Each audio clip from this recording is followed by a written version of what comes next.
Merry Christmas! Now, I'm recording this on like the 12th of December. My study is chaos. There are boxes everywhere. I've got half open packages, wrapping that needs doing over there.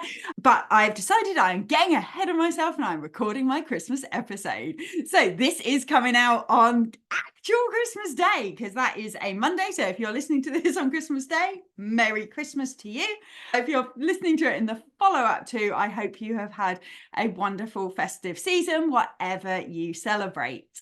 And today, you lot seem to love my little listicles of different things you can learn. So today we've got 7 things that you can learn from Santa Claus himself. Hello and welcome to the PhD Life Coach. This is episode 15 of season 2 and it's Christmas Day. Now, some of you are thinking, why are you releasing an episode on Christmas Day?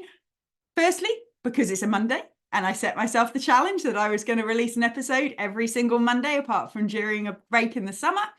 And partly because not everyone celebrates Christmas. Some of you might be working today. Some of you might be just not particularly enjoying where you're at and want some of your usual routines. So we're here if you want it on Christmas Day. And if not, you might be listening to this on Boxing Day or in that weird period of time between then and New Year when no one knows what day of the week it is.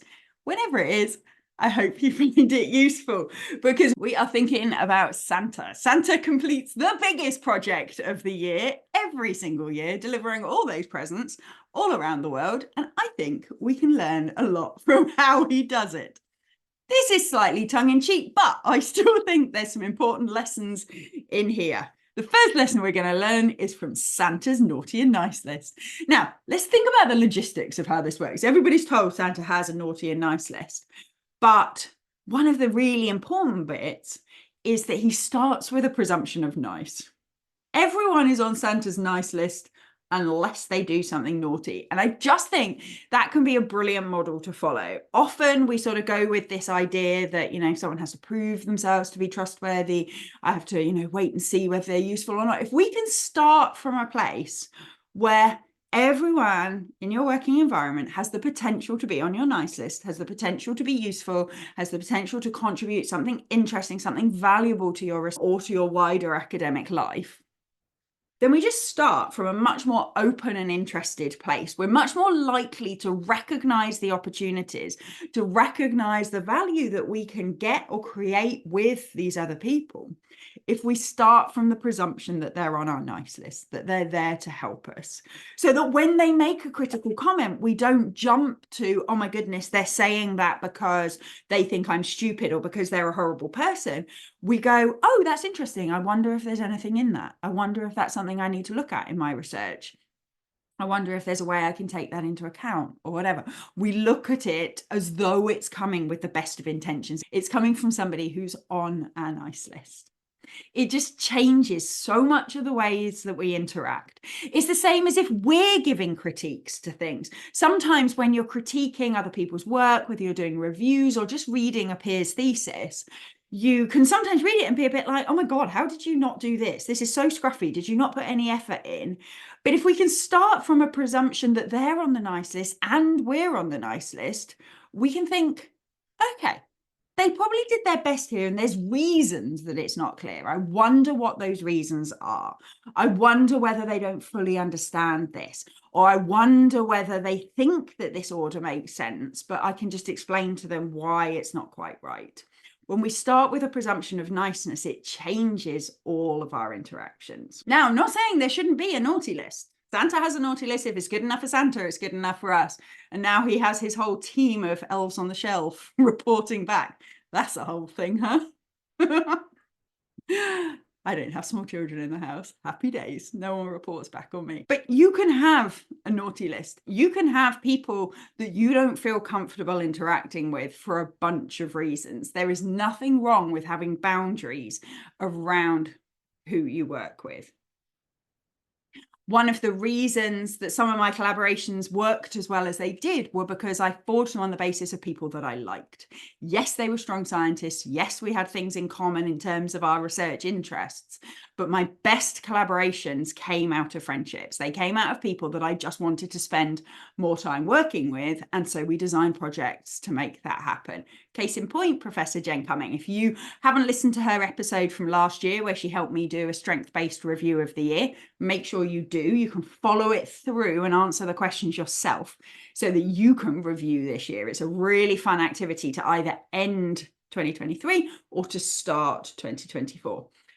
Jen and I had some research in common, sort of, but not loads.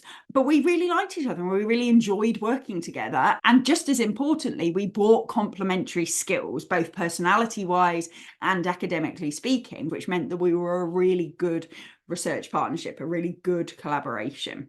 So have your naughty and nice list, collaborate with people that you like, have people that you have boundaries. That's absolutely fine. I don't work with these people because I don't like the way they work, or I don't like the way I tend to behave when I'm with them.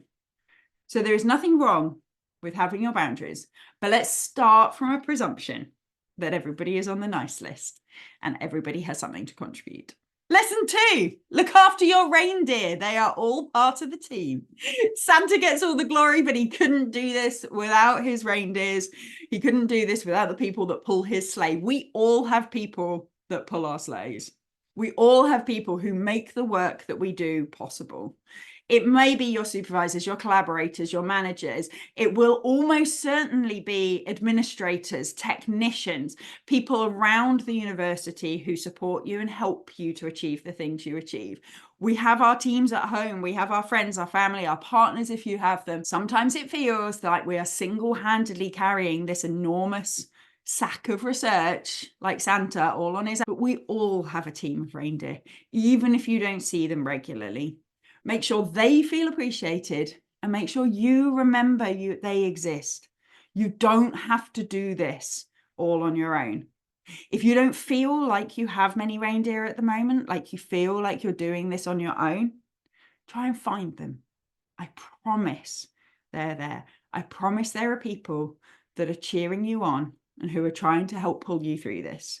Find them and look after them. Lesson 3, it's fun to track progress. So my stepmom is a little bit obsessed with Flight Tracker for reasons that none of us quite understand. She's under a flight path in her house and she likes to know which plane's gone over. And at Christmas, you can track Santa. So all the way through the time zones, you can check where he is delivering presents and he appears on Flight Tracker with all the others. There's various different places you can find this. But you can see where he's going. And she and the grandchildren get really excited spotting where he's going and how he's getting closer and closer to us here in the UK. And just seeing something getting closer can really, really build excitement, build momentum, and make you feel like you're getting somewhere. I have a whole episode on why you should get rid of your to-do list and have a done list instead. So if you haven't listened to that already, then do check that out. I've mentioned already the episode about the strengths-based review of the year. Make sure you are tracking your progress. Make sure you can see how far you have come. Santa is going a long way in a night and you are going a long way in a year. But when we see it happen, sort of day by day, it feels really slow. You see the days where you don't move forward and you see the things that you intended to do this year that you didn't do. And it can make us feel like we've made no progress. But if you can track the things that you have done, even at a really rough level, I'm not very good at actually sort of doing the consistent little habit trackers and all that sort of stuff. But I do know roughly what I've got done each month. And when you look back through that, it really helps you to have thoughts like, I'm actually getting somewhere. I know more than I did. I'm further along than I was. I'm making progress here.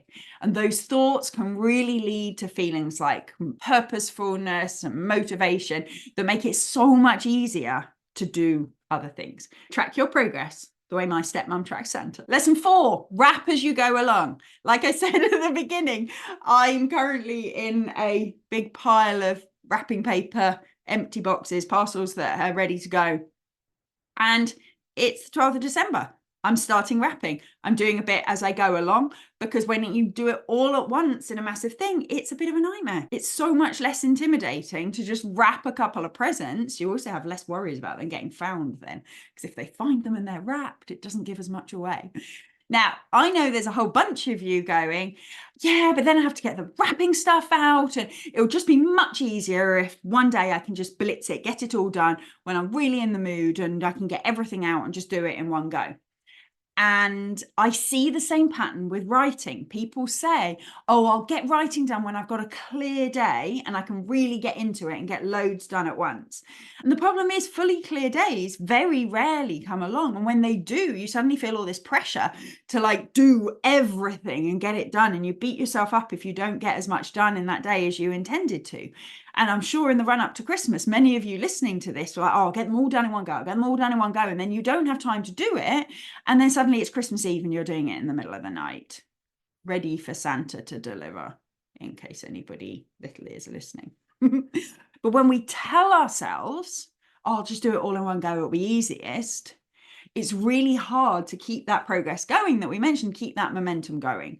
So wrapping your presents as you go along really takes the edge off it.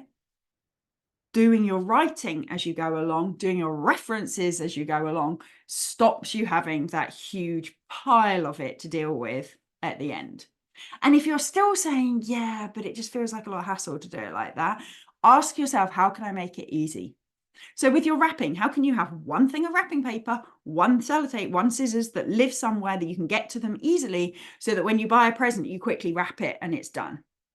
In your academic life, how can you have it so that the document that you're writing at the moment, when you open it, it's absolutely clear what the next thing you need to write is, because yesterday's you wrote a couple of little bullet points for today's you, so that when you start, it's dead easy and you know exactly where to go. So if it feels like a big thing to start where you're going, oh, I don't want to, think about how can I make it as easy as possible for me just to jump into and to do a bite-sized chunk. The other thing I think of when I think of wrapping up as you go along is something that I have always struggled with. And this is properly finishing things off when they're done. So often we will do a presentation and then that's it, over. We will run a workshop, that's it, over, on to the next thing. And we don't have time to stop and think. Wrapping things up as you go along also covers, after that presentation, just stopping for a minute to make a few notes about how you might do it differently next time, what you need to change, maybe even making those changes in the slides while it's fresh in your mind. It's after you've run a workshop, making a handout so that it can actually be useful there in the future for other people who are going to do this workshop. It's tying off those loose ends. It's making sure if you run a conference that you do send out the feedback forms and you analyze them and you actually do something with it. It's doing that last 5% so that a job is actually finished and it's yielded as many benefits as it can. It's something I'm still working on. It's something that some people are much better at than other people. I am very much the sort of person that's going along quite fast, and when it's done, it's out the way and I'm on to the next thing without really thinking about wrapping it up. But if we can do it as we go along, finishing up things that we've done, not only does it mean we yield the full benefits of that thing, which is super important, but it's also so much easier to just tidy off the to-do list and mark it as completely complete.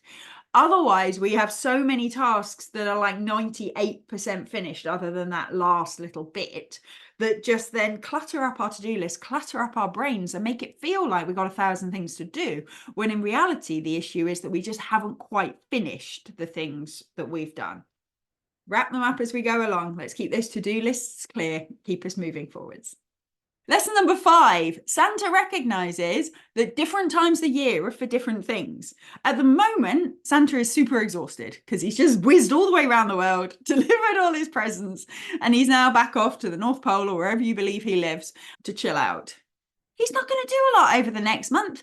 He's going to eat all those mince pies we left out for him. He's going to relax with Mother Claus, chill his beans, sit in a hot tub overlooking the snow and reflecting on a job well done.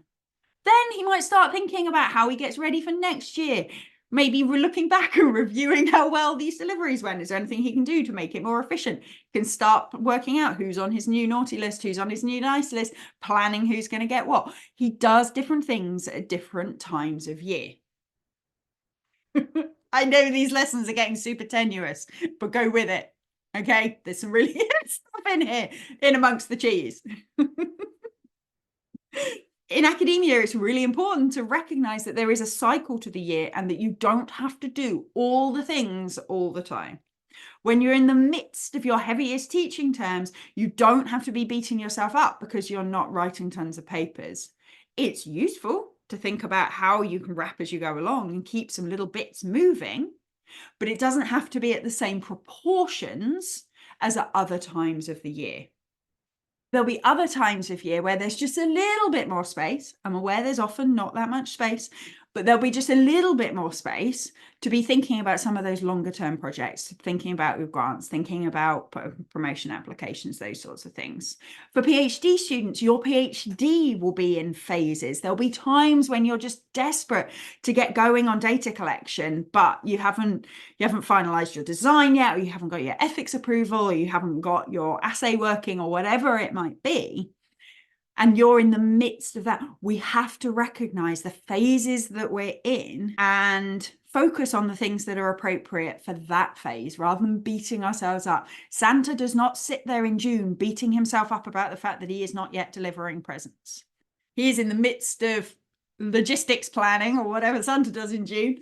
And he knows that the busy bit where he's delivering it all will come in due course. When he's in the midst of the delivery bit, maybe occasionally he wishes that he was just chilling out somewhere, but he knows that this is his really busy period and that it will calm down again afterwards. Try to stay in the phase you're in and focus on the things that need doing in that phase rather than wishing you were somewhere else, beating yourself up because you're not doing all the other things as well.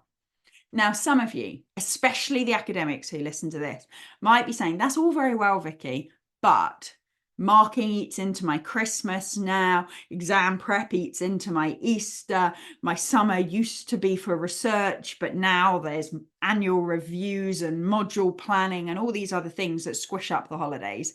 I get it. I've been there. I recognize that the phasing of the years isn't as pronounced as it perhaps once was. That is a fact. Those of you familiar with the self-coaching model that I use, that I would describe as a circumstance, that the universities have spread out the academic load so that it stretches into holidays more than they used to.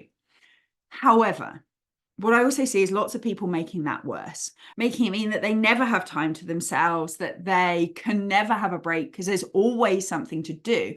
And what I would really encourage is for you to consider, how can you phase your year and your thoughts within the context that you're in? Yes, there are tasks the university requires us to do at all different times of the year, and maybe we resent that, I get it. But we get to control the pressure we put on ourselves. We get to control the stories we tell ourselves about what we should be doing at the moment. Maybe we can slightly modify our expectations so we don't necessarily maybe get that 6-week period in the summer where we can exclusively do research anymore. But maybe in the summer it becomes 50% research instead of 10% research. Okay. And instead of resenting the fact that it's not 100% research, we enjoy and make the most out of the 50% that we do have. Whilst there are structural things that make this harder, our thoughts telling ourselves that other people should be different, we should be different, and this shouldn't be like this, just make it so much harder. We can pre-decide what phase of the year we're in and how we want to divide up our time within that, and then enact that plan without telling ourselves that we should be doing other things as well. Lesson 6 is that you can adapt your story to suit you. Now, Santas all around the world have slightly different versions of how they get in the house and when they leave their presents and where he lives during the year. I think in the Netherlands, my friend told me this, in the Netherlands, he comes up by boat from Spain. Do I have any Dutch listeners? Is that true? I find that very strange. In my head, he lives at the North Pole in an unspecified country, the North Pole. But there's different versions of this story all around the world. And even within cultures, there are different family versions of how Santa gets in. Those of you who don't have a chimney, I'm sure will have had discussions with your kids about what your version of how Santa gets into your house is. I remember a boyfriend I had at university when he and his brother were little. They were terrified of the idea of Santa coming in their house. So to this day, I believe, Santa leaves their presents in the front porch because the little boys didn't like him coming into the lounge. So we can adapt our stories to suit ourselves, even when it's a massive tradition like Santa. And the same is true of your academic story. You get to tell your academic story. You get to decide what's meaningful for you. You don't have to follow the perfect linear path of a research-focused career that we get kind of sold as the only version of academia. You don't have to follow that. There's a whole variety of ways to succeed in and out of academia. PhD students, a bunch of you will stay in academia, but a huge number of you won't. There's a whole different version of your story out there that is just as valuable, just as important, just as meaningful, just as valued as any other.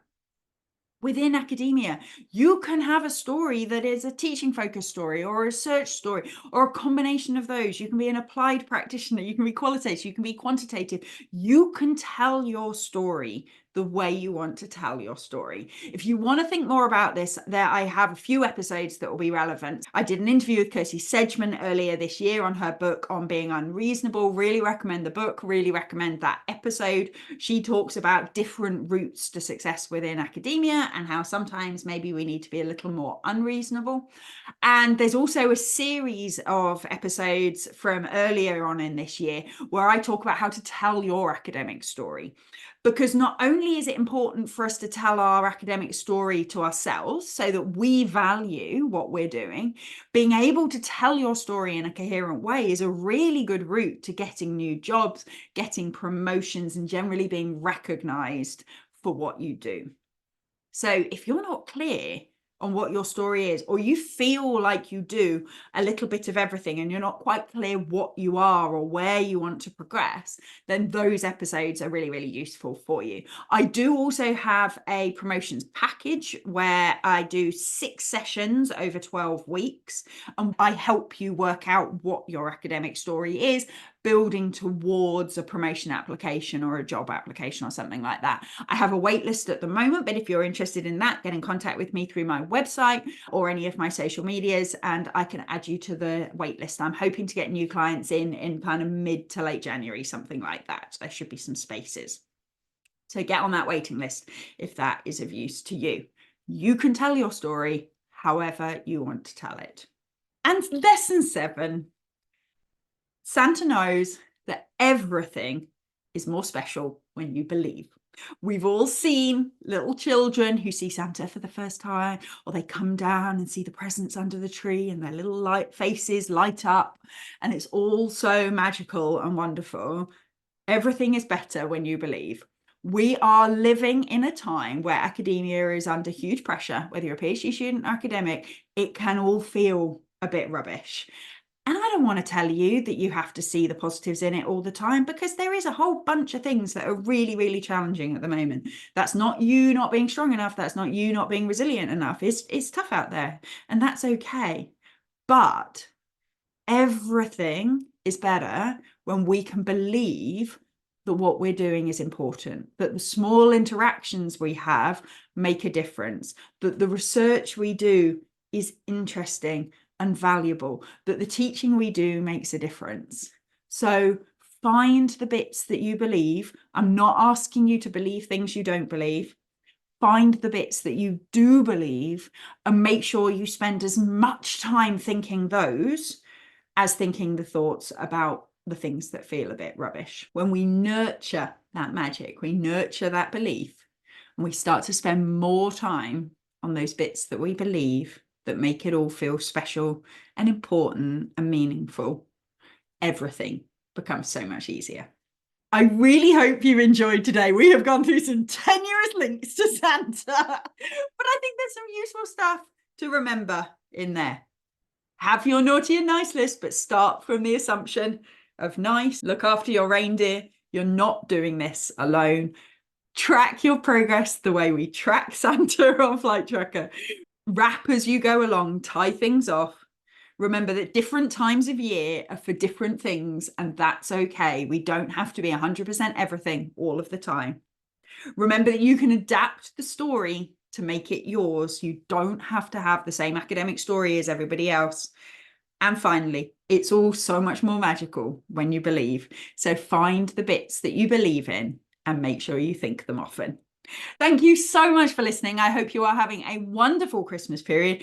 My next episode comes out on the 1st. And don't worry, I'm recording that one in advance as well, because I am resting over the holiday period, as I hope you guys are. Enjoy the rest of 2023, and I will see you in the new year.